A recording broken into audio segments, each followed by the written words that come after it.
안녕하세요, 여러분. 저는 두 아이의 엄마인 싱글 여성입니다. 제가 살아온 인생에 대해 오늘은 좀 이야기를 해보고 싶어 이렇게 글을 쓰게 되었네요.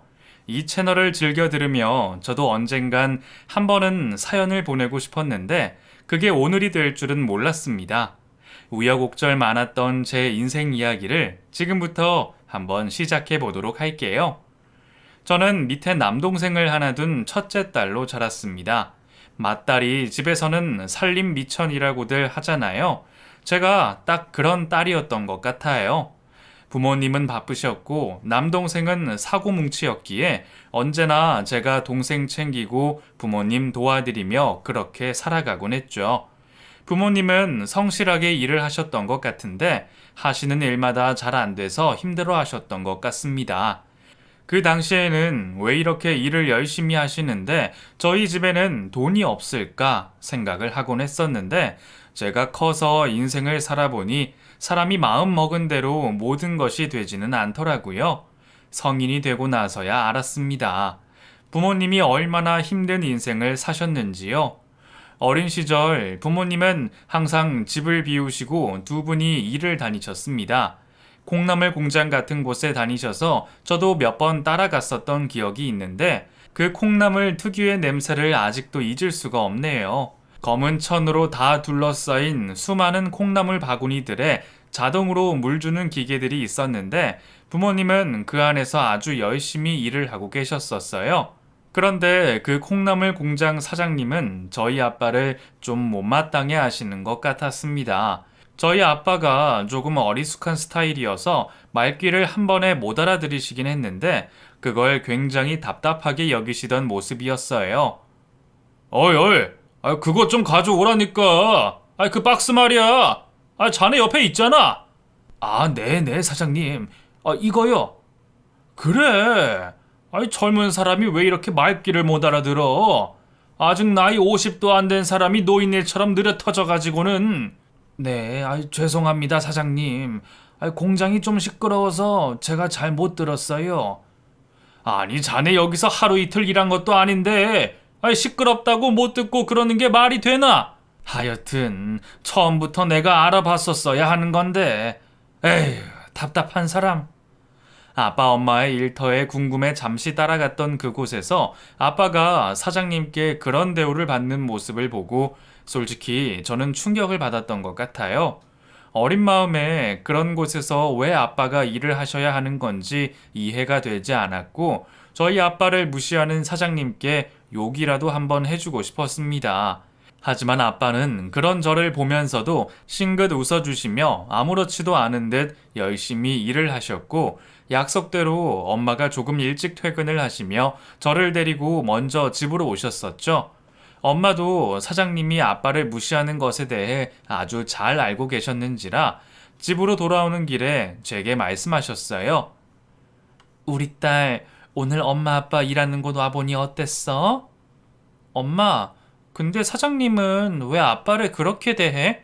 아빠한테 이상하게 말하잖아. 우리 아빠한테 그렇게 말하는 거 나 너무 싫은데. 우리 딸이 속상했구나. 늘 그런 건 아니니까 너무 속상해 하지 마. 사장님은 그저 일이 빨리 진행돼야 하는데 좀 답답하셔서 그러셨을 거야. 사장님 성격이 워낙에 좀 급하시거든. 그래도 난 우리 아빠가 세상에서 제일 착하고 일도 잘하시는 것 같은데. 사장님 너무 나빠. 나쁜 사람이야. 난 그런 사람 싫어.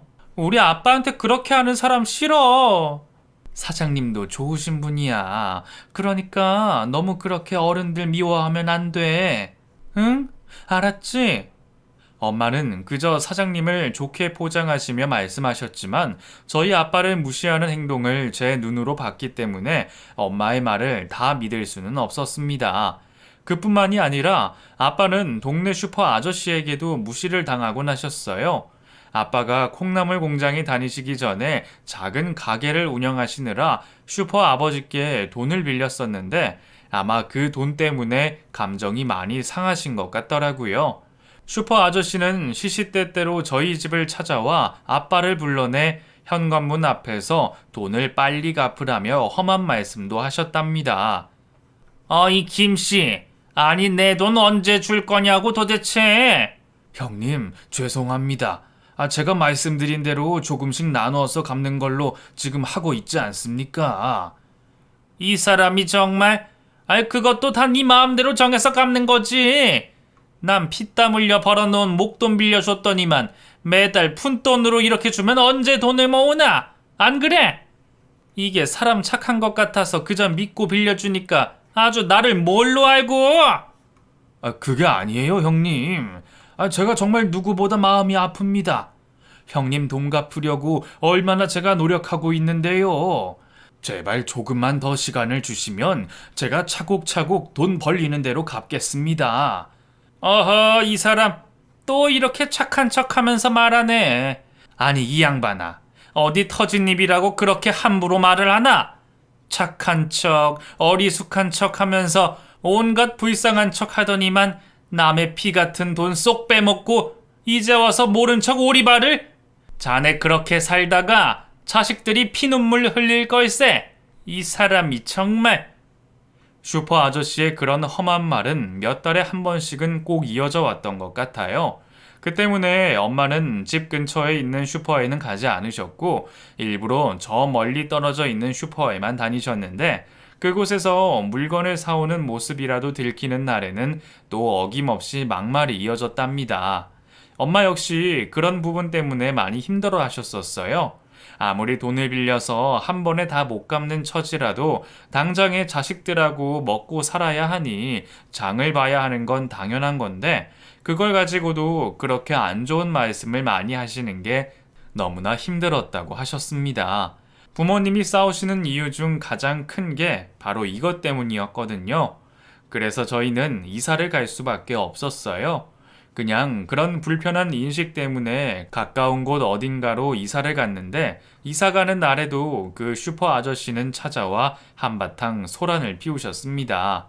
자기 돈 떼어먹고 도망가는 사람이라며 아빠의 멱살까지 잡으셨는데 그날 얼마나 무서웠는지 동생은 그 모습을 보고 바지에 소변까지 지리게 되었었죠. 그런 일들이 있으면서 저는 꼭 나중에 커서 이 집안을 살려야겠다고 생각했습니다. 세상 누구보다 더 착한 엄마 아빠를 고생하지 않고 행복하게 해드려야겠다고 다짐했어요. 무슨 일이든 열심히 해서 일단 돈을 많이 벌어야 한다는 생각에 고등학교를 다니면서 패스트푸드점에서 알바를 시작했던 것 같아요. 저는 악바리 같은 근성으로 살아갔습니다. 공부도 열심히 해서 상위권을 놓치지 않으려는 욕심이 있었고 알바도 열심히 해서 돈도 많이 벌어 엄마 아빠에게 도움을 주고 싶은 마음도 있었어요. 그냥 무엇이든 다 잘하고 싶었고 그 결과가 잘 나오기만을 바라고 또 바랬었죠. 그 덕분인지 알바를 하면서도 성적이 꽤 괜찮게 유지가 되어 갔답니다.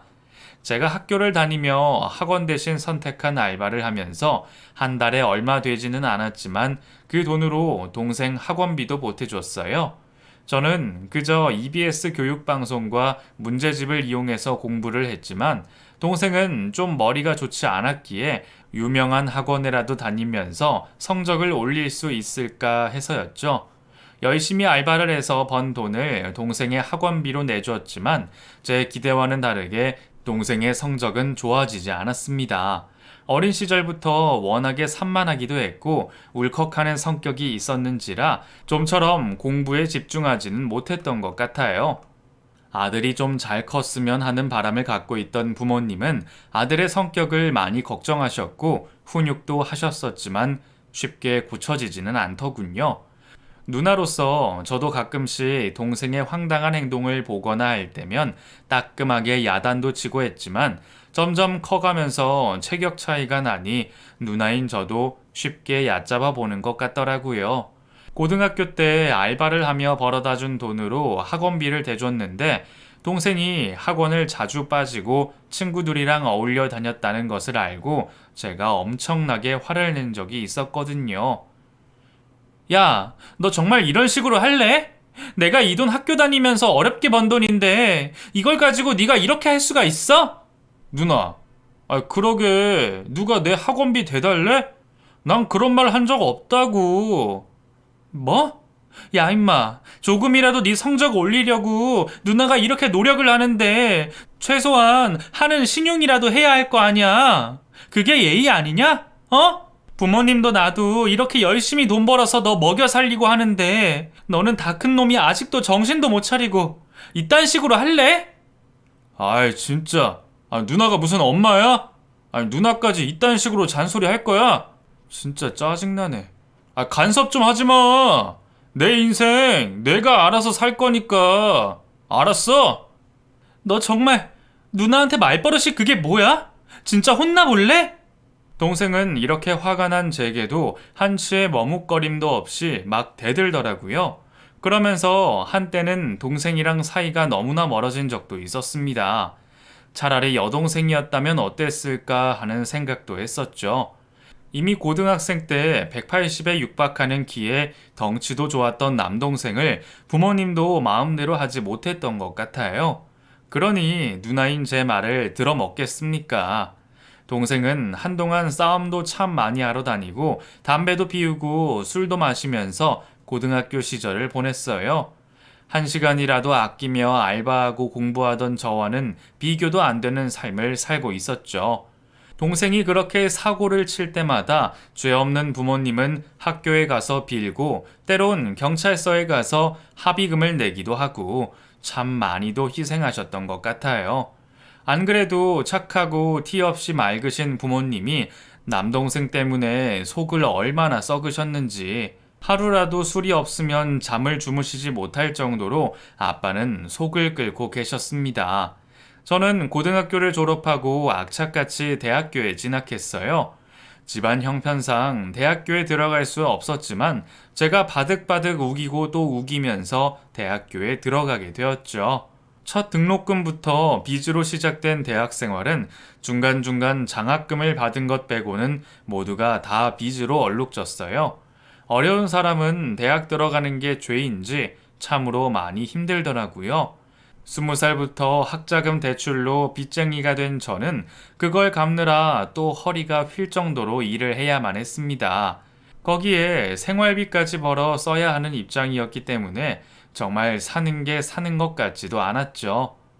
거짓말 하나 안 보태고 남들이 다 하는 대학 생활에 술파티나 연애 같은 것은 제게는 커다란 사치와도 같았습니다. 전혀 단 한 번도 해본 적이 없었어요. 그 덕분인지 그래도 학과 성적이 좋았고 장학금도 꽤 많이 받았으며 알바로 벌어들이는 돈을 부모님께 가져다 드릴 수도 있었습니다. 엄마는 이런 제게 늘 고맙고 미안하다고 하시며 표현하시곤 하셨죠. 우리 딸이 정말 고생이 많네. 큰딸은 살림미천이라고 우리 딸이 정말 우리 집 살림을 다 책임져 주는구나. 미안하다. 그리고 고마워. 못난 부모 만나서 한창 꽃 같은 나이에 말이야. 아니야, 엄마. 난 이게 행복인걸? 그저 엄마 아빠만 건강하게 제 곁에 있어주면 돼요. 으이구, 네 동생도 너를 아주 발톱에 낀 때만큼만 닮았으면 좋겠다. 우리 딸 장하다 장해. 민석이도 곧 정신 차릴 거예요. 엄마, 조금만 기다려 주세요. 이제 곧 군대도 간다니까 군대 다녀오면 좋아지겠죠. 그렇게 저는 대학 생활을 하고 있던 상태였고 고등학교를 졸업하자마자 군대에 가게 되었습니다. 모두가 성인이 되었으니 이제 저희 집에는 큰돈이 들어갈 일도 많지 않았고 그저 건강하게만 잘 살아가면 좋겠다고 생각하고 하루하루를 보내고 있었죠. 저는 대학 졸업 후 괜찮은 직장에 취직을 할 수 있었어요. 열심히 대학 생활을 했던 제가 보기 좋았는지 교수님의 추천서도 잘 받았고 이런 제 모습을 직장 면접에서도 좋게 평가받게 되었었나 봅니다. 또 나름대로 취업 준비도 열심히 했었기에 주변 친구들은 예상된 결과라며 축하도 해주었죠. 진짜 제가 꿈꿔왔던 직장에 들어가게 되자 너무나 기뻐서 눈물까지 나오더라고요. 그동안의 힘든 대학 생활이 모두 보상받는 것 같은 기분도 들었고 마치 이제부터 제 인생이 꽃길만 걸을 수 있을 것이라는 착각에 빠지게도 만들었습니다. 주변 사람들의 축하 인사와 부러움의 말도 그저 다 듣기 좋았죠. 부모님은 제게 세상에서 가장 맛있는 고기라며 소고기를 사오셔서 직접 구워주셨고, 저희 가족은 그 고기를 먹으면서 모두가 다 울고 웃으며 지난 힘든 일들을 얘기했던 것 같아요. 그때 남동생도 병장 휴가를 나왔었기에 모두가 한자리에 한마음이 된 것 같아서 기분이 좋았답니다. 야, 이제 민석이 너만 정신 차리면 되겠다. 그치? 내 남동생 민석이. 아, 왜 그래? 나 이제 옛날의 내가 아니라고. 두고 봐. 내가 우리 가족 힘든 일 없게 다 지켜줄 거니까. 오, 내 동생 군대 제대할 때가 되니까 사람이 되어가는 거야? 거기서 마늘 많이 먹었나? 곰이 사람이 되는 걸 보니까. 아, 뭐야 정말 누나. 아, 누나는 앞으로 좋은 남자 만나서 시집 잘 갈 생각이나 해. 이상한 놈 만나고 그러면 아주 내가 그놈 가만히 안 둘 거니까. 꼴에 너도 남자라고 누나 걱정해 주는 거냐? 오냐, 알았다. 남자 잘 골라볼게. 남동생까지 철이 든 것 같아 매우 기분 좋은 저녁 식사를 마쳤습니다. 그리고 전 잘 나가는 직장인이 되어서 사회로의 첫 발을 내딛게 되었죠. 처음에는 이것저것 너무 어려운 일도 많았고 회사의 위계 질서 같은 부분에서 힘겨움도 느꼈었는데 여러 사람들의 도움으로 점점 잘 적응을 해 나갈 수 있었어요. 몇 년간 직장 생활을 하다 보니 나름대로 목돈을 모을 수도 있었고 집안 경제는 나아지는 듯 했습니다. 더욱이 남동생도 아는 형네 가게에서 일을 한다고 하며 집안에 꼬박꼬박 생활비를 주는 것 같더라고요. 부모님은 이 이상은 더 바랄 게 없으시다며 아주 기뻐하셨어요. 그로부터 5년 정도가 더 지난 후 저는 두 번의 연애를 거쳐 결혼을 전제로 만나는 사람이 생겼습니다. 지인의 친한 친구의 친구였던 그 남자는 몇 번의 편안한 술자리에서 친해지게 되었고 오히려 소개팅 자리보다 어색함이 없는 자리라 연락을 하는 것에도 부담이 느껴지지 않았어요. 그렇다 보니 저는 먼저 남자에게 적극적인 편이 아니었는데도 부담 없이 연락을 할 수 있었고 그것이 연결이 되어 연인 사이로 발전할 수 있었습니다. 그 남자는 저보다 좋은 직장은 아니었고 월급도 저보다는 좀 낮은 곳에 다니고 있었어요. 학벌이나 연봉, 모든 것이 저보다 나은 면은 없었지만 그저 사람들과 어울리는 느낌이 굉장히 좋은 사람이었고 유머 감각도 있었고 나름의 리더십도 갖고 있는 사람이었답니다. 그렇기에 주변에는 늘 사람들이 많았으며 술도 좋아하고 낚시, 당구 등 안 좋아하는 것이 없었죠. 여러 사람들과 어울리는 그런 남자가 연애 때는 좋게 보이잖아요. 그때는 저도 그렇게 주변 사람들한테 인기 많은 남자한테 끌리더라고요. 그런 스타일의 남자가 아무 소용이 없다는 것을 결혼하고서야 알게 되었지만요. 그 남자는 여동생이 한 명 있는 평범한 가정집의 모습이었고 집은 낡은 구옥 주택이었습니다. 골목에 있는 3층짜리 다세대 주택의 건물주였던 남친 집은 그렇게 부유해 보이지도 않았고 재산이 많이 있는 것 같지도 않았어요. 그저 나이가 좀 많으신 부모님이 어렵게 일구어 놓으신 집이라는 생각이 들 정도였습니다. 또한 남친의 부모님의 옷차림은 뭐랄까 너무나 서민적인 보통의 모습이었는데 여자친구인 제가 집에 초대를 받아서 갈 때조차 초라한 옷차림을 하고 계셔서 조금 민망하게 느껴질 정도였어요. 사실 저는 어린 시절 집이 부유하지도 않았고 돈 때문에 힘든 삶을 살았는지라 결혼을 해서는 힘들게 살고 싶지가 않았습니다. 그렇다고 돈을 보고 남자를 고른다는 것은 아니었지만 그래도 시댁이 경제적으로 너무 힘들지는 않았으면 하는 바람이 있었거든요. 그런데 남친의 집과 부모님의 모습을 뵈니 그런 부분이 살짝 걱정이 되기도 하더라고요. 그런 저는 제 마음속에 있는 이야기를 엄마에게 털어놓게 되었습니다. 엄마, 나 있잖아. 지난주 주말에 남친 집에 인사드리러 갔었어요. 응? 정말이야? 그럼 엄마한테 미리 말 좀 해주지. 뭐라도 가져갈 거 준비해줬을 텐데. 아니야, 엄마. 내가 잘 준비해서 갔어요. 근데 엄마, 시댁에 돈이 좀 여유가 있으면 정말 좋은 건가? 문득 궁금해지네. 내 친구 유미는 꼭 시댁에 어느 정도 경제력이 있어야 한다고 하던데. 아이고, 우리 딸이 벌써 그런 걸 생각할 나이가 되었구나. 글쎄, 물론 돈이라는 것은 없는 것보단 있는 게 좋겠지. 그치만 돈이 우리 인생의 전부는 아니잖아. 먼저 인성이 바르고 착해야 되지 않을까 싶은데. 왜? 남친 집에 돈이 좀 있어 보였어? 아니야, 엄마. 그냥 소박하게 사는 것 같아 보였어요. 그래. 우리 딸은 워낙 현명하고 똑똑해서 알아서 잘 하겠지만, 먼저 사람의 인성을 잘 보고 판단해야 돼. 그게 앞으로 평생 부비고 살 사람들에게 꼭 필요한 것 같더라. 알겠어요, 엄마. 저는 그렇게 엄마의 말을 듣고 돈보다는 남친 부모님의 인성에 대해서 궁금해지기 시작했습니다. 제가 뭘 알아볼 수는 없는 상황이었지만 그래도 가끔 남친에게 부모님에 대해서 이것저것 물어보기도 했고 아주 가끔씩 뵐 때마다 그런 부분을 관심 있게 살펴보기도 했어요. 그런데 처음에는 몰랐다가 나중에 결혼 얘기가 오갈 때 보니 남친의 부모님이 꽤나 주변에서 안 좋은 평판이 있다는 것을 알게 되었습니다.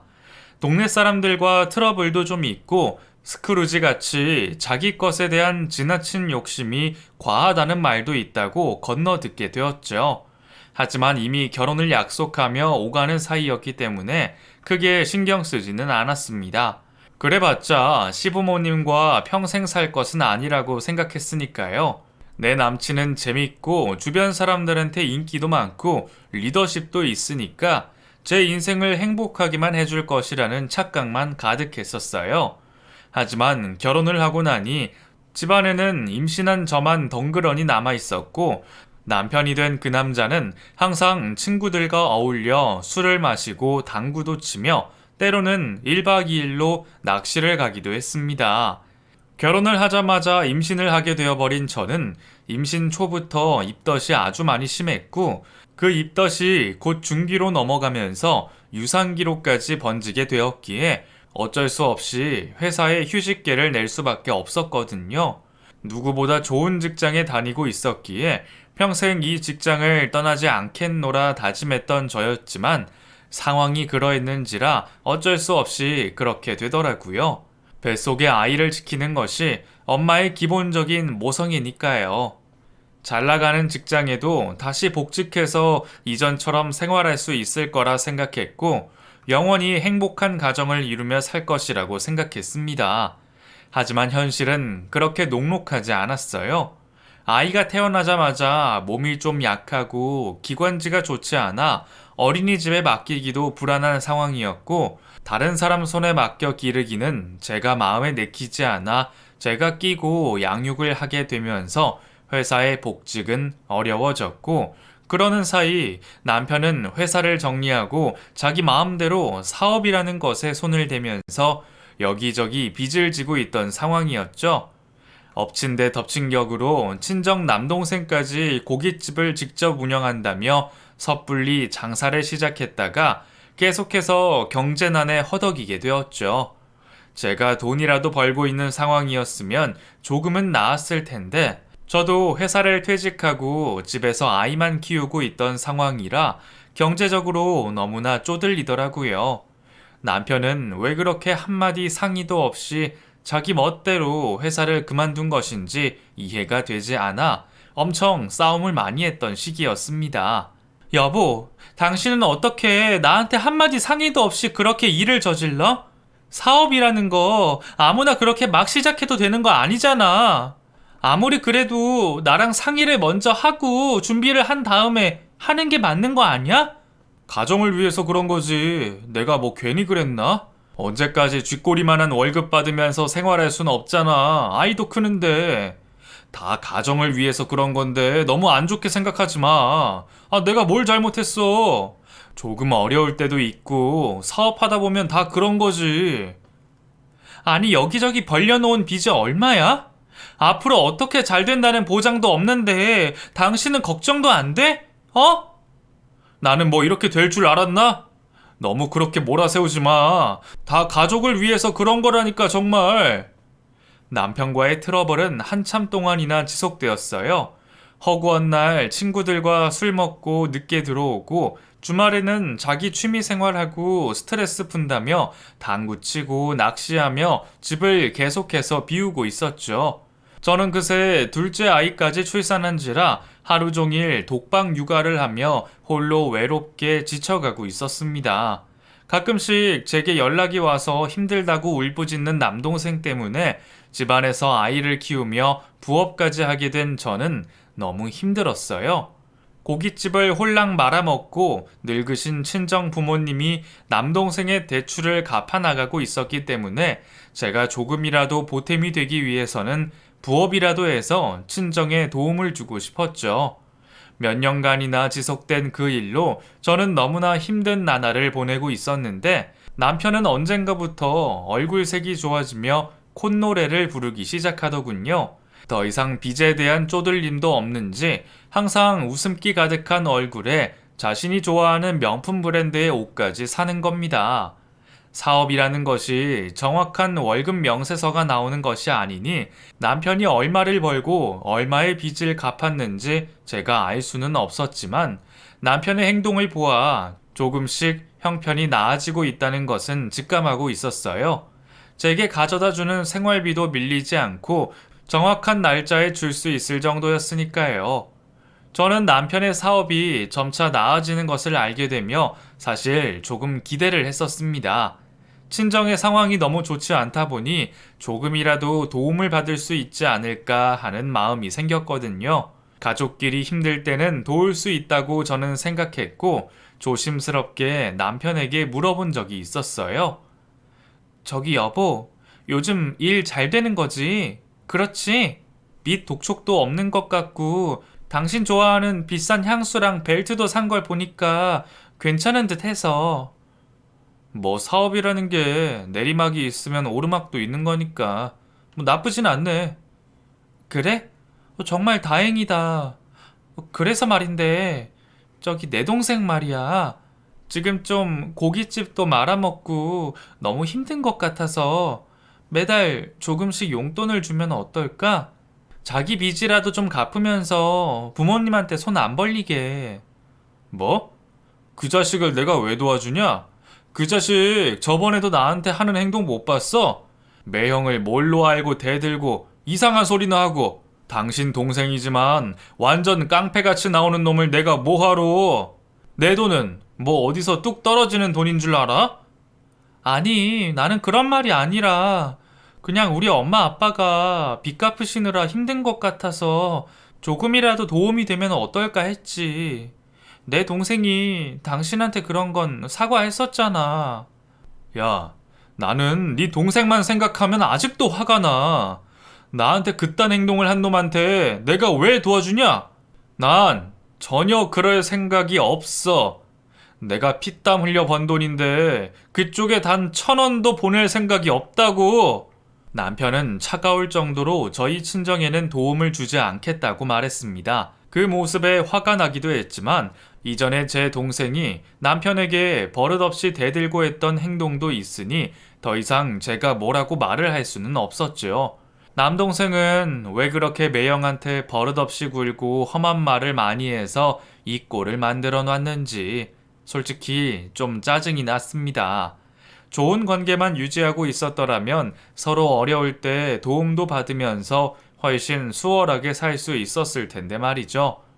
그렇게 세월이 지나 어느덧 결혼 13년 차가 되었습니다. 몸이 약했던 큰아이가 어느덧 중학생이 다 되어 간다니 세월이 빠르다는 생각을 했네요. 눈 깜빡한 것 같은데 시간은 참 빨리도 지나가는 것 같네요. 저는 모처럼 그동안 아이 키우느라 신경 쓰지 못했던 남편의 사무실로 찾아갔었어요.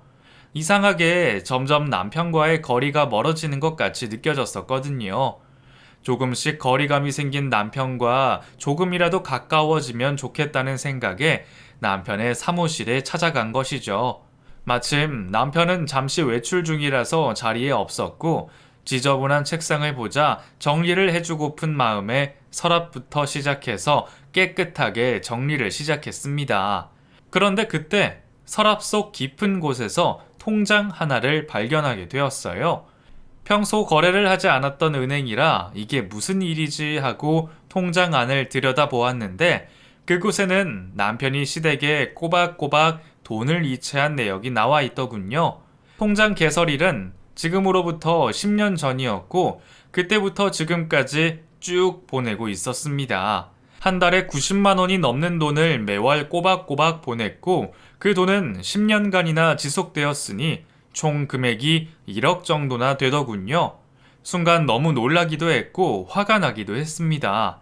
제가 저희 친정의 상황이 어려워서 조금이라도 도움을 주자고 할 때는 그렇게 매몰차게 거절하더니 자기 집에는 이렇게 많은 돈을 보내왔다는 게 배신감이 들었어요. 잠시 후 남편이 사무실로 들어왔고 화가 잔뜩 난 저는 남편에게 물었죠. 여보, 당신 이 통장 뭐야? 이거 뭐냐고?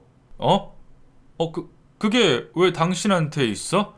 당신 남의 물건 뒤지는 거 취미야? 참나 기가 막혀서 부부끼리 이렇게 비밀 통장이 있어도 되는 거야? 당신 10년 동안 시댁에 1억이나 되는 돈을 보냈던데 나를 감쪽같이 속이고 어쩜 그럴 수가 있어? 내가 그렇게 힘들다고 부탁하면서 친정 좀 도와주자 할 때는 나 몰라라 쌩까더니 어떻게 친정엔 돈 한 푼 안 보내고 차별 대우를 하냐? 야, 이거 내가 피땀 흘려 번 내 돈이야. 근데 그걸 내가 그쪽에 왜 보내? 뭐가 기대할 게 있어야 보내지. 이건 뭐 밑 빠진 독에 물 붓기도 아니고. 참나 기가 막혀서. 뭐라고? 당신 말 다 했어? 그래, 다 했다 어쩔래? 그런 쓸데없는 소리 할 거면 당장 나가. 나 바쁘니까. 남편은 너무나 당당하게 자신의 행동을 합리화시키고 있었습니다. 시댁은 돈이 많은 집은 아니었지만 크게 형편이 어려운 정도도 아닌데 왜 그렇게까지 하는지 저는 이해가 되지 않더라고요. 물론 연세가 있고 지병이 있으신 상태라 상황이 어렵긴 했지만 꼬박꼬박 단독주택 세입자들의 월세만 받아도 충분히 삶을 사는데 부족함이 없으셨거든요. 저는 울분이 삭혀지지 않아 도저히 집으로 그냥 돌아가기가 싫어졌고 오랜만에 남동생을 불러 함께 점심을 먹었어요. 이제는 철도 많이 들어서 제 마음을 조금은 이해해 줄 거라 믿고 저는 하소연을 하기 시작했죠. 한참을 제 하소연에 귀 기울이던 남동생은 정말 깜짝 놀랄 말을 하더라고요. 제 남편에게 과거에 여자가 있었고 바람 피우는 매형이 너무 꼴보기 싫어서 막말을 하고 대들고 했었다고요. 누나와 조카들을 지키기 위해서 절대로 말을 할 수가 없었다고 하더라고요. 순간 저는 제 귀를 의심했습니다. 아무리 그래도 남편이 그럴 사람은 아니었거든요. 친구들을 좋아하긴 해도 늘 제가 아는 친구들만 만난다고 했었고 당구나 낚시 같은 것도 다 제가 아는 사람들이랑 다닌 줄로만 알고 있었고요. 하지만 그건 철저하게 거짓말이었습니다. 동생이 찍어놓은 사진을 보니 남편은 자신의 친한 친구들과 어울리며 그 안에 상간녀도 함께 자리하게 했더라고요. 알리바이를 만들기 위해 자신의 친구들을 항상 불러서 놀았는데 그 친구들마저 저를 철저하게 속였다는 사실에 분노를 감출 수가 없었습니다. 하지만 동생은 달랐죠. 너무나 침착하게 제게 조언을 해주더군요. 누나, 지금 이렇게 흥분할 일이 아니야.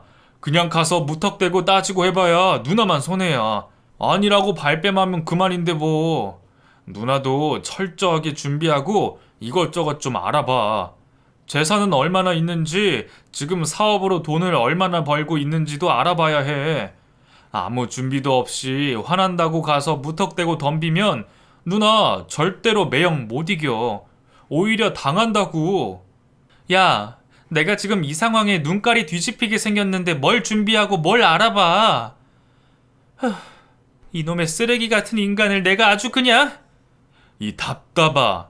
누나 엄청 똑부러지고 야무지더니 이런 일에는 왜 그래? 내가 왜 여태껏 누나한테 말 안 했겠어? 누나랑 조카들이 행복해지기 바래서야. 그냥 감정대로 덤비면 안 된다고. 누군 화 없는 줄 알아? 내가 처음 그거 알고 얼마나 미치는 줄 알았는데. 동생의 말에 저는 눈물을 펑펑 흘렸습니다. 정말 집에서 아이들 돌보며 부업하고 있던 그 시간 동안 남편이라는 놈은 다른 여자 만나서 히히덕거리며 쓰레기 같은 짓을 저질렀다는 것에 너무나 비참했죠. 하지만 제가 그런다고 상황이 달라지는 것은 아무것도 없었습니다. 한참을 그렇게 정신없이 울고 나서 보니 현실적으로 준비를 하며 복수를 하는 것이 현명하다는 생각이 들더군요. 저는 그때부터 눈에 쌍심지를 켜고 이것저것 알아보게 되었습니다. 그때 때마침 시아버님의 지병이 악화되어 건강이 나빠지셨고 저는 시댁에 자주 들락거리며 남편에 대해 슬쩍 물어보기도 했어요.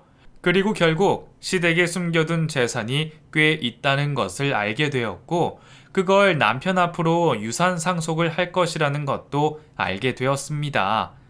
남편이 타고난 효자도 아닌데 왜 그렇게 시댁에 돈을 보내줬나 했더니 알고 보니 이 숨겨진 재산을 물려받으려는 속셈이 있었던 것이더라고요. 친구들이랑 노는 거 좋아하고 돈 쓰는 거 좋아하는 사람이 갑자기 그렇게 시댁에 많은 돈을 보낼 리가 없거든요. 남편은 부모님에 대한 효심도 많지 않은 사람이고 그저 놀고 즐기는 것을 좋아하는 사람이었으니까요. 저는 그제서야 그런 모든 상황들이 이해가 되기 시작했습니다. 그때 동생의 말을 듣고 남편에게 덤비지 않은 것이 정말 다행이라는 생각까지 들더라고요. 요즘 TV 보면 아무 대책도 없이 남편한테 잘못했으니 이혼하자 했다가 돈도 별로 못 받고 애들 키우며 힘들게 살아가는 싱글맘들 많잖아요. 그것 때문에 상담하는 프로그램도 있고요. 저도 동생 말을 안 들었다면 딱 그 꼴이 나기 쉬웠겠다는 생각이 들더군요. 정말 아찔했습니다. 자식들은 무슨 죄며 저는 또 무슨 죄예요. 그저 가족들을 위해 열심히 희생하고 노력한 죄밖에 없는걸요. 잘 나가던 직장도 다 때려치고 자식 키우느라 집안에서 살림하며 부업했던 지난 날들이 떠오르며 다시 한번 감정이 북받쳐 오르는 것을 참고 남편을 대했습니다. 저기, 나 이번 주에 친구들이랑 낚시 다녀오려고. 이번 주? 아버님도 많이 편찮으신데 좀 쉬지 그래. 그러다 아버님 돌아가시면 어떡하려고. 에이, 아버지 지병 있으신 게 어디 하루 이틀 일인가. 그렇게 쉽게 돌아가실 분이 아니야. 아, 나도 일하느라 스트레스 받고 힘들었는데 바람 좀 쐬고 해야지. 아, 그래야 나도 살지 않겠어?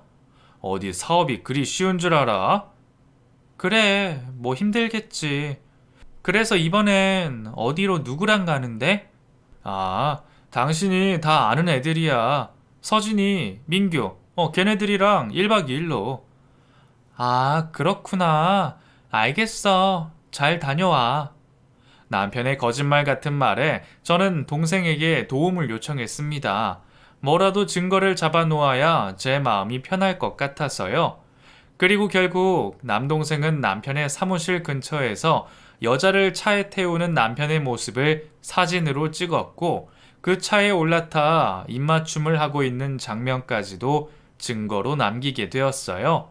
남편이 낚시에서 다녀오자마자 아버님은 지병이 악화되어 3일간 사경을 헤매시다가 결국 돌아가시게 되었고 늙고 허약한 시어머니는 마음이 힘드셨는지 남편에게 숨겨둔 재산을 상속하며 자신과 함께 살아달라는 부탁까지 하시더군요. 저는 그 틈을 타서 동생의 도움으로 변호사를 만나게 되었고 상담을 통해서 결혼 후 일구어 놓은 재산에 대한 권리를 알 수가 있었습니다. 그동안 가족을 내팽개쳐 두고 주말마다 자신의 만족을 위해 낚시를 다니고 놀러 다녔던 것들, 불륜 관계에 있었던 것들, 또한 제게 상의 한마디 없이 시댁에 돈을 보냈던 것들까지 모두 상담을 거쳐 제게 유리한 방법으로 해결할 수 있는 것을 찾았죠. 그리고 드디어 저는 여태껏 숨겨왔던 진심을 쏟아 부었습니다. 당신, 그럼 정말 어머니 모시고 살 거야? 아, 그래야지. 어머니 저렇게 혼자 계시는데 어떻게 내가 모르는 척해. 그렇구나. 그럼 뭐 숨겨둔 재산이라도 받은 게 있나? 갑자기 당신 행동이 너무 착한 효자가 된 것 같아서 말이야. 뭐? 무슨 소리야 그게? 아이 뭐 코딱지만한 시골 땅 하나 받은 거 그거 말하는 거야? 아 그거 완전 똥값인데다가 상속세가 얼만데? 아, 남는 거 하나도 없다. 아 당신 내 진심을 왜 그렇게 이상하게 말하냐? 아 그렇구나. 아, 내가 아는 거랑 좀 다르네. 어머님이 당신 앞으로 숨겨둔 어마어마한 재산을 물려주신 걸로 알고 있는데 왜? 그거 나랑 자식들한테 들키기 싫어? 딴 년이랑 실컷 놀러 다니면서 펑펑 써야 돼서? 어? 그렇게 아깝냐? 이 쓰레기야? 아니 당신 그게 무슨 말이야 갑자기? 야 이 더러운 인간아 가슴에 손을 얹고 생각해봐. 네가 지금 하는 행동이 말이 되는지. 가족, 부모 나 몰라라 하고 맨날 지 살 길만 챙기고 놀러 다니느라 바쁜 놈이 갑자기 부모한테 10년 동안 돈을 보내질 않나? 어머님을 모신다고 하지를 않나? 뭔가 안 맞지 않냐? 속으로 물려받을 재산이나 생각하고 계산하면서 사는 놈아. 더러운 쓰레기 같은 놈아. 이 여자 저 여자 만나면서 몸 함부로 굴리고 더럽게 산 놈 같으니라고. 너 같은 놈은 천벌 받을 거야. 알아? 네가 이렇게 나올 줄 알고 내가 다 준비해 놨으니까 마음의 준비나 단단히 해. 알겠냐? 아니 이 여편네가 정말 미쳤나? 아, 갑자기 왜 이래? 어? 저는 그렇게 남편에게 모든 것을 쏟아내고 아이들을 데리고 친정집으로 나가서 이혼을 준비했습니다. 미리 준비해 놓은 불륜 증거 사진을 비롯해 남편의 상속재산과 사업체의 규모에 대해서도 정확하게 분할 요청을 했고, 당연히 아이들에게 별 관심 없던 남편에게서 양육권도 제가 가져오기로 준비를 했죠. 이 과정에서 남동생이 얼마나 많은 도움을 주었는지 모릅니다. 그렇게 철도 안 들고 나쁜 짓도 하면서 다니던 동생이 이렇게 든든하게 제 곁을 지켜주고 있으니 너무 마음이 안심되더라고요. 이혼을 하는 과정에서 남편은 친정까지 찾아와 말도 안 된다며 난리를 친 적이 몇 번이 있었는데 그때마다 동생이 나가서 소란을 피우는 남편을 가볍게 제압했습니다. 경찰을 불러서 해결한 적도 있었고요. 체격으로 보나 성질로 보나 남편은 동생보다 한참 아래의 수준이거든요. 본인도 그걸 잘 알고 있으니 깨갱하면서 돌아가더군요. 이혼의 과정은 생각보다 복잡하고 오래 걸리는 힘든 일이었습니다. 합의 이혼으로 하면 조금은 괜찮을지 모르지만 남편이 당연히 합의를 해주지 않았기에 소송으로 번지게 되었고, 양육권에 대해서는 별 말이 없던 남편은 상속받은 재산에 대해서는 그렇게 끝까지 완강하게 나오더라고요. 미쳐 날뛰는 야생마가 따로 없을 정도였답니다. 도대체 그 큰 돈을 어디다 쓰고 싶은 건지 이해를 할 수가 없더라고요. 저와 자식들에게 주는 게 그렇게도 아까운지 정말 사람 같지도 않은 인간의 모습을 보여주었답니다. 몇 달에 걸친 소송 기간은 아마 제 인생에서 가장 힘들었던 순간이었어요. 더불어 상간녀에 대한 위자료 소송도 함께 진행했는지라 제 몸과 마음은 만신창이가 될 수밖에 없었죠. 그래도 제 곁을 지켜준 부모님과 남동생 그리고 아이들이 있었기에 무사히 잘 참고 견뎌낼 수 있었던 것 같아요. 가족마저 없었다면 저 스스로 포기할 수도 있었을 정도로 힘들었거든요. 돈을 떠나 사람의 마음이 너무 힘들다 보니 아무것도 하기가 귀찮고 세상과 등지고 싶을 생각까지 들었던 것 같네요. 모쪼록 저같이 이혼을 준비하시는 분들이 계시다면 절대로 성급하게 먼저 감정으로 나서지 마시고 철저하게 이성적인 생각으로 준비를 반드시 하시길 바랄 뿐입니다. 현재 저는 예전에 살던 집과 아주 먼 지역으로 이사를 해서 괜찮은 건물도 하나 사놓은 상태예요.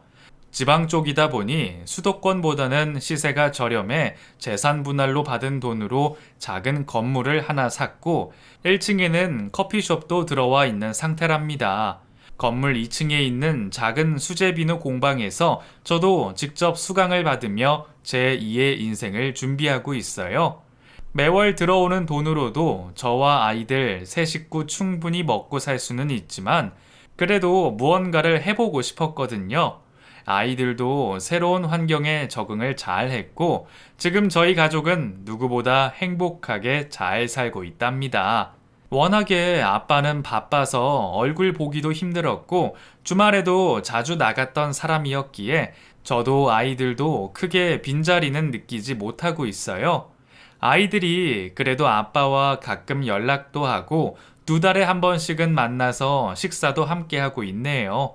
더러웠던 모든 일들이 끝나고 보니 그냥 그 쓰레기 같은 남편에게도 아무 감정이 느껴지지 않습니다. 그저 아이의 아빠로서 앞으로도 부끄러운 모습 보이지 않고 살아가기를 바랄 뿐이에요. 이상으로 제 이야기를 마치겠습니다. 제 긴 이야기 들어주셔서 감사해요. 모두 행복하세요.